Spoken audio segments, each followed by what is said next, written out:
আসসালামু আলাইকুম। সবাই কেমন আছেন? আশা করি অনেক ভালো আছেন, সুস্থ আছেন। আজকে নতুন একটা রেসিপি নিয়ে আসছি। আজকে রান্না করব আমি বুটের ডাল দিয়ে মুরগির মাংস দিয়ে রান্না করব। এটা আমি ফার্স্ট টাইম রান্না করতেছি। এর আগে কখনোই আমি এই রান্নাটা রান্না করি নাই। সবাই হয়তো মনে করবেন এটা আবার কেমন, কি আহামরি একটা জিনিস যে কখনোই রান্না করেন নাই। হ্যাঁ ভাই, আমি কখনোই এটা রান্না করি নাই। এই ফার্স্ট টাইম আমি এটা রান্না করতেছি। আমি চুলায় হাঁড়ি বসিয়ে দিয়েছি। আর এটা আমি ইউটিউবেও দেখি নাই যে এটা কিভাবে রান্না করে সম্পূর্ণ। এটা আমি নিজের আইডিয়াতেই রান্না করতেছি।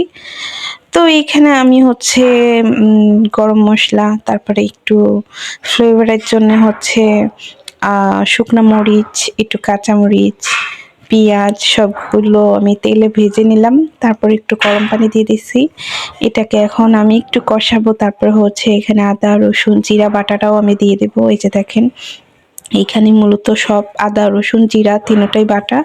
আর আমি কাঁচামরিচটাও দিয়ে দিচ্ছি। এখন যেহেতু তেল নাই, পানি দিয়ে দিচ্ছি।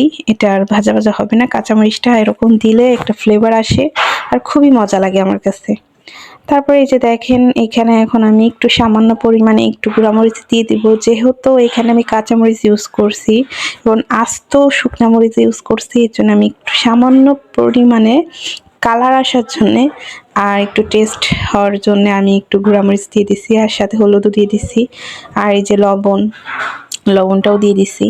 আর এটাকে সুন্দর করে এখন আমি নাড়ানাড়ি করব। নাড়ানাড়ি করে এখন আমি একটু রেখে দিব। যখনই উপর দিয়ে তেল ভেসে উঠবে তখনই আমি এই যে মুরগির মাংসটা দিয়ে দিছি। আর সাথে আমি আলুও দিয়ে দিছি। অনেকে আলু খায় না, কিন্তু প্রত্যেকটা তরকারিতেই আমার আলু লাগবে, কেননা আমি আলু অনেক বেশি পছন্দ করি।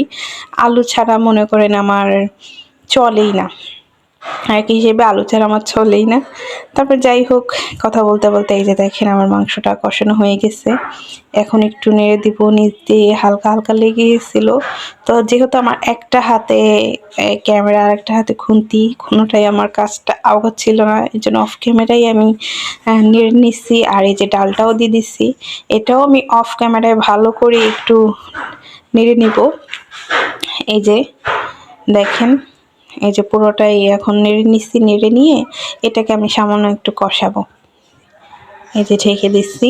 তারপর এই যে আমি এখন আবার এসে দেখি যে নিচ থেকে একটু পড়ে পড়ে গেছিল। আমি আসলে একটা কাজ করতেছিলাম, এর জন্য আর আমার খেয়াল ছিল না। পরে এসে দেখি অনেকখানি লেগে গেছে। যাই হোক, বেশি পুড়ে নাই।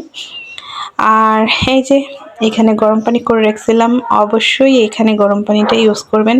আর শুধু এইখানে না, যে কোনো খাবারের তরকারিতেই আপনি গরম পানি ইউজ করলে আপনার খাবারের তরকারিটা অনেক টেস্টি হয়। তারপরে এই যে আমি পানি দিয়ে দিচ্ছি। পুরো হাই হিটে আমি গ্যাস দিয়ে দিলাম, আর এই যে ঢেকে দিচ্ছি।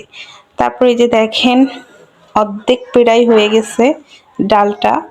এই যে একটু পাতলা পাতলা, আমরা একটু পাতলা পাতলাই খেতে পছন্দ করি, অনেকে আবার ঘন ঘন খেতে পছন্দ করে, কিন্তু এটাই পরে যে আবার ঘন হয়ে যায়। এই যে দেখেন, পুরোটাই ঘন ঘন হয়ে গেছিল। আমি একটু পাতলা পাতলাই ডাল খেতে পছন্দ করি। তারপর এটা যেহেতু বুট আবার আলু দিয়েছি, একটু ঘন ঘনই হয়ে গেছে। তো যাই হোক, কেমন লাগলো আজকের এই ডাল সাদামাটা একটা রেসিপি? ভালো লাগলে অবশ্যই কমেন্ট করে জানাবেন, আর চ্যানেলটা সাবস্ক্রাইব করে দেবেন। সবাই ভালো থাকবেন।